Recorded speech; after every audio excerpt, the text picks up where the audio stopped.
اعوذ باللہ من الشیطان الرجیم بسم اللہ الرحمن الرحیم الم تر الی الذین یزکون انفسهم صدق اللہ مولانا العظیم وبلغنا رسولہ النبی الکریم۔ محترم و مکرم قابل رفع احترام سامعین دی احتشام، اللہ تبارک و تعالی کے فضل و کرم اور اس کے حبیب کریم حضور نبی اکرم صلی اللہ علیہ وآلہ وسلم کے نالین پاک کے تصدق سے سورہ النساء کی آیت نمبر 49 سے لے کر 52 تک کے حوالے سے ہم انشاءاللہ گفتگو کریں گے۔ اللہ تعالیٰ نے فرمایا الم تر الی الذین یزکون انفسهم، کیا آپ نے ان لوگوں کو نہیں دیکھا جو اپنی پاکیزگی اور اپنی صفائیاں بیان کرتے ہیں؟ یزکون انفسهم، جو اپنی پاکیزگی اور اپنی صفائی کو بیان کرتے ہیں، اپنی تعریفیں کرتے ہیں۔ بل اللہ یزکی من یشاء، بلکہ اللہ ہے جس کو چاہتا ہے پاک فرما دیتا ہے۔ ولا یظلمون فتیلا، اور ان پر ذرہ برابر بھی، دھاگے برابر بھی ظلم نہیں کیا جائے گا۔ اس آیت کریمہ کے اندر چونکہ پس منظر میں یہود کا ذکر ہو رہا ہے، تو وہ اپنی ذات کے بارے میں ان کا دعویٰ یہ ہوتا تھا کہ ہم وہ لوگ ہیں جنہیں اللہ تعالیٰ نے گناہوں سے پاک پیدا کیا ہے۔ وہ کہتے تھے جیسے پیدا ہونے والا بچہ گناہوں سے پاک ہوتا ہے، معاذ اللہ ایسے ہم بھی گناہوں سے پاک ہیں۔ یہود اپنے بارے میں، اپنی نیکی، اپنے تقوی اور اپنے کردار کے بارے میں یہ دعویٰ کرتے اپنی زبانوں سے۔ اس پہ اللہ تعالیٰ تعجب کے لیے فرمایا کہ آپ نے ان کو دیکھا جو اپنی پاکی اپنے منہ سے بیان کرتے ہیں، یہ ہم ایسے لوگ ہیں، ہم ایسے لوگ ہیں۔ آپ کو معاشرے میں کئی ایسے لوگ اب بھی نظر آئیں گے جو اشاروں میں، کنایوں میں یا واضح الفاظ میں اپنی پاک دامنی کا ڈھول پیٹ رہے ہوں گے، اپنے بلندی کردار کی باتیں لوگوں کے ذہن میں ڈال رہے ہوں گے۔ تو اس کو پسند نہیں کیا گیا۔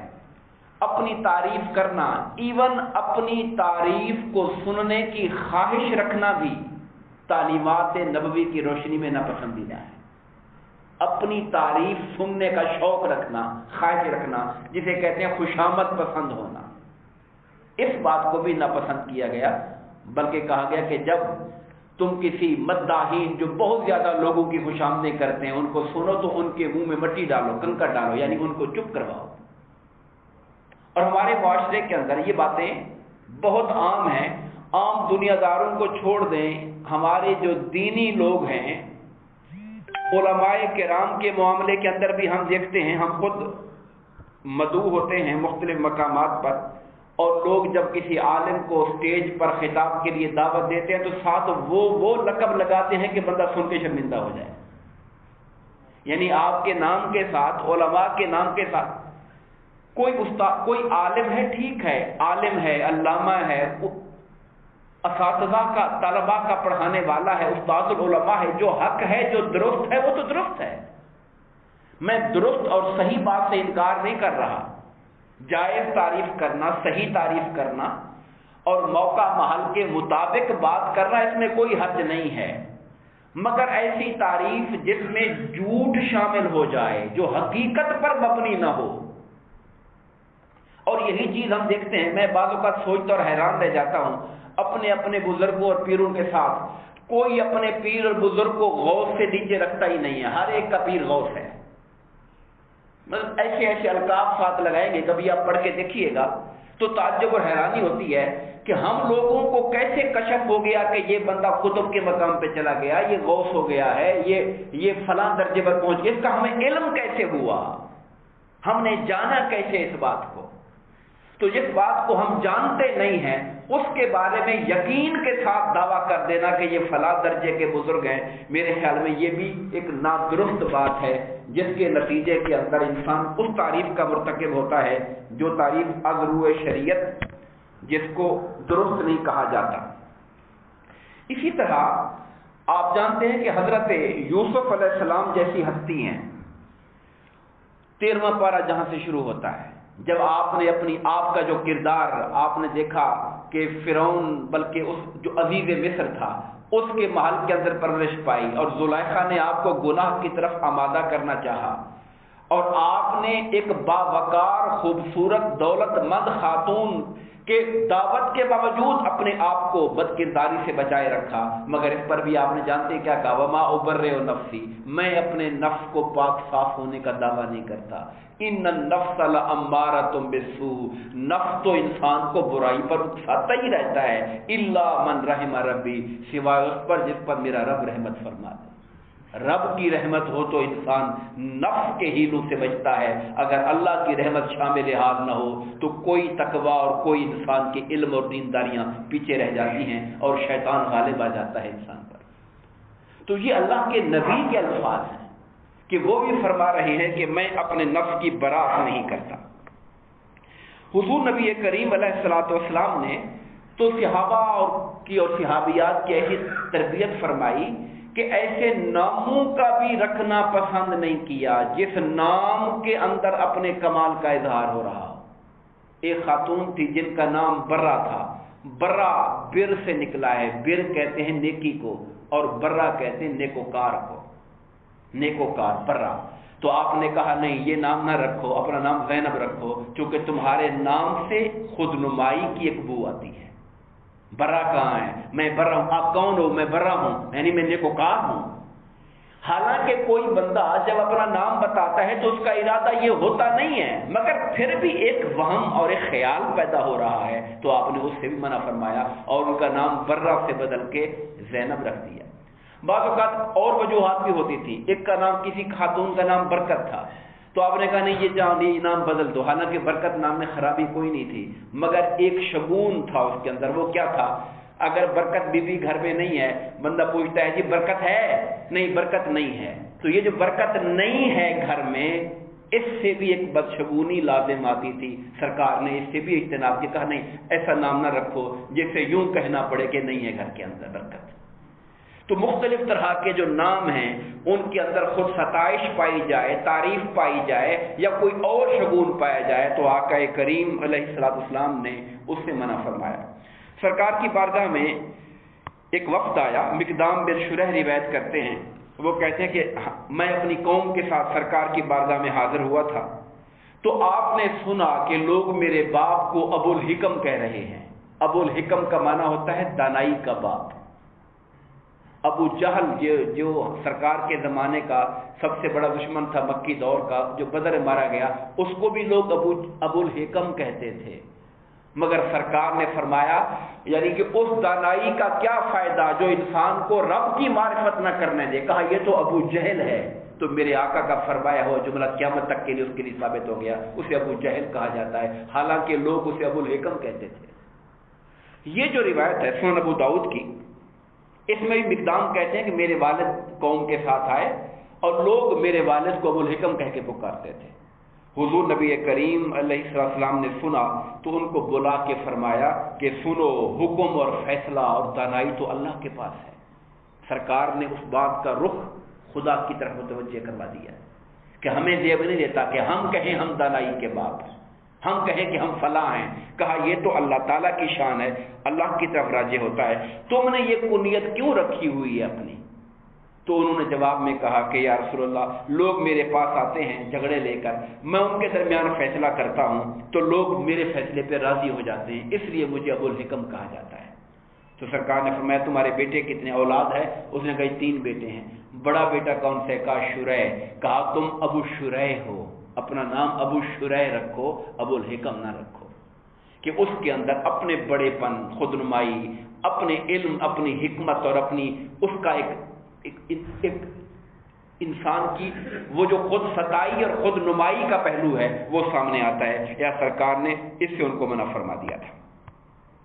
قرآن مجید کے اندر ہم دیکھتے ہیں اور احادیث پاک کے اندر ہم دیکھتے ہیں کہ اگر کوئی غرض صحیح ہو، یہ جو ممانعت ہے یہ اس ضمن میں ہے کہ بندہ اپنا تفوق چاہتا، اپنی برتری ظاہر کرنے کے لیے اپنے آپ کو ایسا نام دیتا ہے، یہ تو ممنوع ہے۔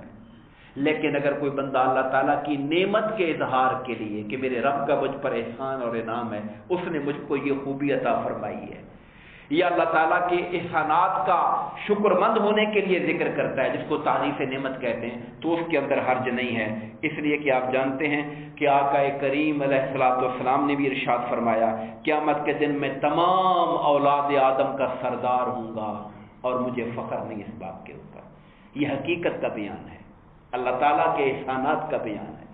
امت کو فخر دلانا ہے کہ آپ اس نبی کے امتی ہو جو ساری کائنات کے سردار ہے۔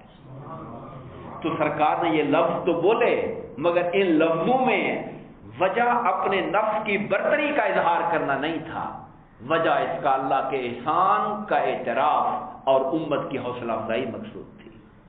اور پھر آقا نے فرمایا اور حمد کا جھنڈا قیامت کے دن میرے ہاتھ میں ہوگا، مجھے فخر نہیں، تمام بنی آدم ہوں یا ان کے غیر جتنی مخلوقات ہوں گی قیامت کے دن میرے جھنڈے کے نیچے ہوں گی اور مجھے اس پر کوئی فخر نہیں ہے۔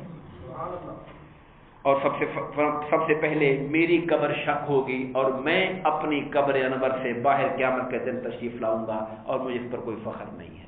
تو یہ چیزیں سرکار نے اپنی شان کے پہلو کا اظہار کیا برتری کا، مگر وہ اظہار حقیقت تھا اور اللہ تعالیٰ کے احسانات کا تذکرہ تھا۔ تو کوئی اگر اس نیت کے ساتھ، میں نے دوسرا پہلو اس لیے بتا رہے ہیں کہ کسی کے منہ سے بات سن کر صرف منفی ذہن نہ بنا لیں، اس کی دوسری شکل بھی کوئی ہو سکتی ہے، اگر وہ ہو تو انسان کو اس پر خاموشی اختیار کرنی چاہیے۔ اسی طرح حضرت عثمان غنی رضی اللہ تعالیٰ عنہ، آج غالباً 17 ذی الحج ہے، کل 18 ذی الحج ہے، حضرت عثمان غنی رضی اللہ عنہ کی شہادت کا دن ہے۔ آپ جانتے ہیں کہ جب باغیوں نے ان کے گھر کا محاصرہ کر لیا تھا، آپ کی شہادت کا جب وہ وقت آیا، اس سے پہلے کئی ہفتوں سے بلکہ مہینوں سے باغیوں نے آپ کے گھر کا محاصرہ کیا ہوا تھا، تو آپ نے ان کو اپنے گھر کی چھت پہ کھڑے ہو کر لوگوں کو بلایا اپنے قریب اور بلا کر اسے فرمایا میں تمہیں اللہ کی قسم دیتا ہوں اور اسلام کی قسم دے کے تم سے پوچھتا ہوں، کیا تم کو علم ہے جب رسول اللہ صلی اللہ علیہ وسلم مدینہ منورہ تشریف لائے تھے تو ایک کنواں تھا بیر روما والا اور اس کے سوا کوئی اور کنواں نہیں تھا میٹھے پانی کا، تو سرکار نے فرمایا تھا یہ کنواں خرید کر مسلمانوں کے لیے وقف کر دو اور جو وقف کرے گا میں بدلے میں اس کے لیے جنت کا وعدہ فرماتا ہوں۔ تو فرمایا وہ میں تھا جس نے اپنے ذاتی پیسوں سے کنواں خرید کے وقف کر دیا تھا، آج تم مجھے اس کے پانی سے روک رہے ہو۔ تو یہ جو آپ نے اپنی ذکر کیا کہ میں نے خریدا تھا اور میں نے وقف کیا تھا، مقصود برتری نہیں تھی، مقصود ان لوگوں کو احساس دلانا تھا کہ تم غلط طریقہ اختیار کر رہے ہو میرے بارے کے اندر، حالانکہ میں وہ ہوں جن کے بارے میں رسول خدا نے جنتی ہونے کا وعدہ فرمایا ہوا تھا۔ اور یہ بھی آپ نے فرمایا کہ تمہیں یاد ہوگا، میں تمہیں قسم دے کے پوچھتا ہوں اللہ اور اسلام کی، تمہیں یاد ہے کہ جب مسجد نمازیوں سے تنگ ہو گئی تھی، مسجد چھوٹی پڑ گئی تھی، تو سرکار نے برسر ممبر فرمایا تھا کہ فلاں شخص کی زمین کو خرید کر مسجد کے ساتھ کون ملائے گا اس کے بدلے میں جنت میں اس کو اس سے بہتر چیز ملے گی، تو میں نے اپنی ذاتی جیب سے وہ جگہ خرید کر مسجد کے اندر شامل کر دی تھی، آج تم مجھے اس مسجد میں نماز پڑھنے سے روکتے ہو۔ اسی طرح آپ نے یہ بھی فرمایا کہ میں تمہیں اللہ اور اسلام کی قسم دے کر پوچھتا ہوں، کیا تم کو علم ہے جب غزوہ تبوک کے لیے لشکر تیار ہو رہا تھا اور سامان جنگ کی کمی تھی، اس وقت سرکار نے فرمایا تھا کہ میں تم کو جو شخص لشکر کی مدد فراہم کرے گا اس کو اللہ تعالیٰ یہ انعامات دے گا، تو میں نے اپنی جیب سے 1000 اونٹ مہیا فرمائے تھے بما ساز و سامان کے۔ اسی طرح تمہیں یاد ہوگا کہ سرکار کوہ صبیر پر کھڑے تھے کہ زلزلے کی کیفیت پیدا ہو گئی تھی، سرکار نے اپنا پاؤں مار کے پہاڑ سے کہا تھا پہاڑ تو کیوں ہلتا ہے، تیرے اوپر ایک اللہ کا نبی، ایک صدیق اور 2 شہید کھڑے ہوئے ہیں اور میں ان کے اندر شامل تھا وہاں پر۔ تو یہ آپ نے کلمات کہے جن میں اپنی تعریف کا ذکر ہے، مگر یہ تعریف اپنی نفسانی برتری کے لیے نہیں ہے بلکہ لوگوں کو حقیقت حال سمجھانے کے لیے ہے۔ اس کے بعد اللہ پاک میں انظر کیف یفترون علی اللہ الکذب، دیکھیے کہ ان لوگوں نے اللہ پر کیسے جھوٹ باندھا۔ یہ جو یہود کہتے ہیں ہم تو پاک ہیں، ہمارا تو کوئی گناہ ہی نہیں ہے، ہم تو پاک اللہ کے حضور پر پیارے ہیں، ہمیں تو جہنم کی آگ چھو ہی نہیں سکتی ہے، یہ اللہ پر کیسا جھوٹ باندھتے ہیں۔ وَكَفَىٰ بِهِ اسْمًا مُبِينًا، اور ان کا یہ کھلا گناہ جو ہے وہ ان کے لیے کافی ہے اللہ کے غضب اور ناراضگی کے لیے۔ میں صرف ترجمہ کر دیتا ہوں اگلی آیت کا۔ الم تر الی الذین اوتوا نصیبا من الکتاب یؤمنون بالجبت والطاغوت، کیا آپ نے ان لوگوں کو نہیں دیکھا جنہیں اللہ کی کتاب میں سے حصہ دیا گیا، تورات اور انجیل دی گئی، مگر اس کے باوجود کہ اللہ کی کتاب ان کے پاس ہے، مگر وہ بتوں اور شیطانوں کی پوجا کرتے ہیں، ان پر ایمان لاتے ہیں، اور وہ یہ کہتے ہیں کافروں سے کہ یہ جو کافر لوگ ہیں، مکہ کے مشرک لوگ، یہ مسلمانوں سے زیادہ ہدایت یافتہ ہیں۔ ظلم دیکھو ان کا، کوئی جاہل یہ بات کرتا تو شاید دکھ نہ ہوتا، مگر یہ پڑھے لکھے لوگ جن کے پاس اللہ کی کتاب ہے، خدا پر ایمان ہے، یہ مکہ کے بتوں کے پوجا کرنے والے مشرکوں کو کہتے ہیں تمہارا دین مسلمانوں کے دین سے اچھا ہے۔